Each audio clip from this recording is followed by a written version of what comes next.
ভারী বৃষ্টিপাতের কারণে ভূমিধস ও আকস্মিক বন্যায় গত ৩৬ ঘন্টায় নেপালে ১১ জনের প্রাণহানি ঘটেছে। বন্ধ হয়ে গেছে প্রধান প্রধান সড়ক। স্থানীয় কর্মকর্তাদের বরাত দিয়ে এ তথ্য জানিয়েছে বার্তা সংস্থা রয়টার্স।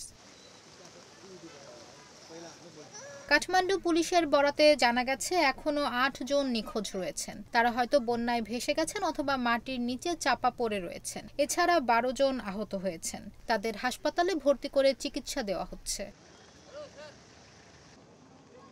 রোববার ৭ জুলাই কার্কি সাংবাদিকদের বলেন, উদ্ধারকর্মীরা রাস্তা থেকে মাটি সরিয়ে যান চলাচলের ব্যবস্থা করার জন্য চেষ্টা করছেন। আধুনিক যন্ত্রপাতি ব্যবহার করে সড়ক পরিষ্কার করা হচ্ছে।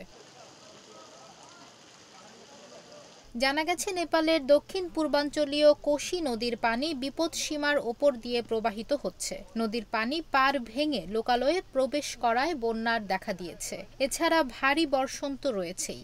সকাল ৯টায় কোশি নদীর পানির প্রবাহ ছিল প্রতি সেকেন্ডে ৩,৬৯,০০০ কিউসেক, যা তার স্বাভাবিক প্রবাহ থেকে ১,৫০,০০০ কিউসেকের চেয়ে অনেক বেশি।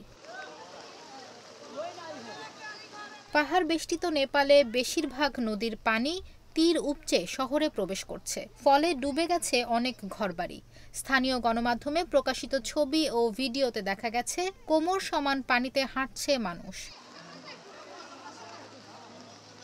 গত জুনের মাঝামাঝি সময়ে মৌসুমি বৃষ্টি শুরু হওয়ার পর থেকে ভূমিধস, বন্যা ও বজ্রপাতে অন্তত ৫০ জন নিহত হয়েছেন।